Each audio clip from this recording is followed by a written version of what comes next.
Hello and welcome to BBC Parliament's coverage of the Scottish Parliament.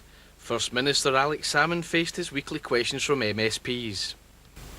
Later today I'll be holding meetings to take forward the Government's programme for Scotland. Wendy Alexander. Thank you, First Minister. In May's election, Labour said we would continue the largest school building programme in Scotland's history by building or refurbishing 250 more schools over the next 4 years. In the First Minister's party's manifesto, he said they would match this school building programme, and I quote here, brick for brick. But this week, your Education Secretary told the people of Edinburgh that the Scottish Government will not fund plans to rebuild or refurbish 5 ageing Edinburgh schools. What's happened to that manifesto commitment of building and matching us brick by brick?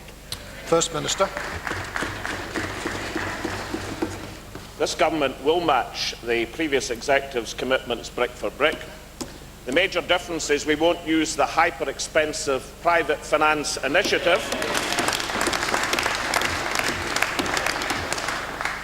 but we'll use much better means of public finance. We have already put in an extra £40 million of capital investment across Scotland over and above what the last Executive intended. Wendy Alexander. The First Minister might then like to explain to us why the Education Secretary simply said we don't have 100 million with Edinburgh's name on it. The truth, of course, is that in Wave 1 in Edinburgh, Labour built 14 new schools. In Wave 2, we built 6 new schools. And instead of Wave 3 happening under the SNP, they are being told to wait. There is nothing on the table from the SNP. In Portobello High School, the classrooms are collapsing. And I simply note that the absent friend of John Swinney, Order. John Swinney urged his own party to be pragmatic on funding decisions.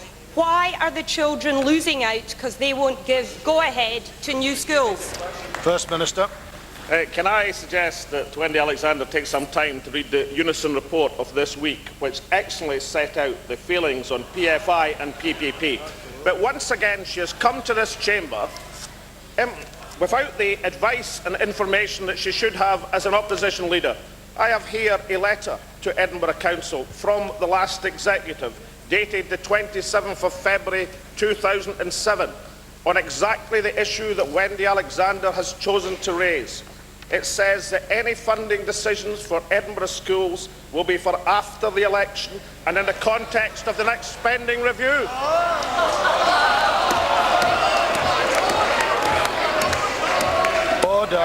Order.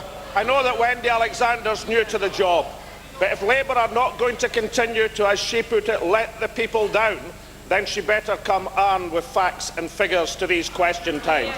It's one thing letting people down in government. Wendy Alexander's letting them down in opposition. Ms. Alexander. Let me come armed with the facts and figures. The facts and figures are that this government built in excess of 300 new schools. You said you would match us brick for brick, and your Education Secretary has said no to Edinburgh. Wave 1, 14 new schools. Wave 2, 6 new schools. We said to Edinburgh, come back for Wave 3 after the election. They came back and you said no. You said you'd match 250 new schools. Where are they? The previous Executive, which most certainly was not a government in any sense, made their position exactly clear. There was no such commitment to Edinburgh. Incidentally, a council which has been left in critical financial crisis as a result of the actions of a Labour administration.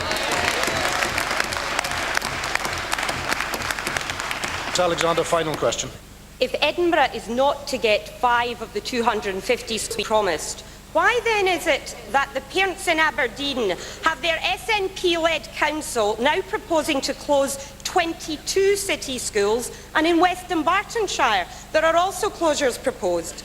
The SNP promised to put schools at the heart of communities, but instead of building schools as you promised, you're now shutting them down all over the country.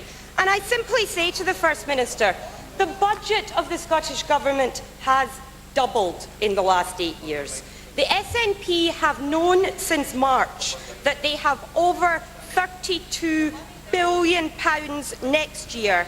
Let's recall that Donald Dewar, when he had half that sum of money, gave the go-ahead to rebuilding every secondary school in Glasgow. Children are now benefiting from that, and you're shutting schools instead. First Minister. No. Let's get back, shall we, Order. to the specifics of Wendy Alexander's question. I'll put this letter in Spice today, and every member will know there was no commitment to Edinburgh Council from the last executive. And what has been Wendy Alexander's priority in 3 weeks as opposition leader? It hasn't been for more money for schools or hospitals or the police. It's been for more money for the opposition leader.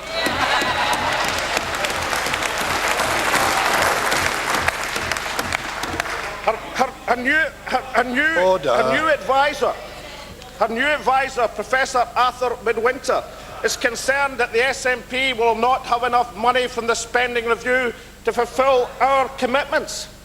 Wendy Alexander is worried that she won't have enough money to pay Arthur Midwinter.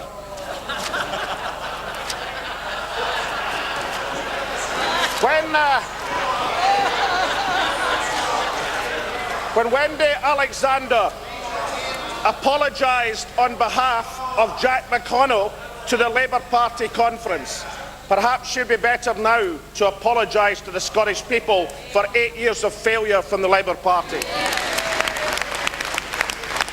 I'll allow one brief final supplementary. Ms. Alexander. Can I respectfully suggest to the First Minister that it ill becomes somebody who sloped off to Westminster, leaving this Parliament for a bigger pay packet, a bigger pension, bigger expenses and bigger allowances of every kind, to decry the same for this place. But of course the issue comes down to the people's priorities and children in schools. We promised 250 new schools. You promised to match us brick by brick, and all over the country you are proposing school closures and refusing to match us brick by brick and saying no to Edinburgh, in the words of your own Education Secretary. First Minister. The letter will be in Spice this afternoon, and yet again Wendy Alexander will have some explanations to come forward with. We will match the previous executive's commitments brick for brick. We'll do it through not the expensive, hyper-expensive funding mechanism of the PFI and PPP, but on people's investment. Don't line the pockets of private enterprise. Invest in the people's priorities. I have here the speech of Wendy Alexander apologising to the Labour conference for a party which has lost touch. There is obviously a raw nerve in putting forward the view that Wendy Alexander has put forward a spending commitment for herself and her office. Perhaps the best way to employ staff in her office is not to sack the ones she already has.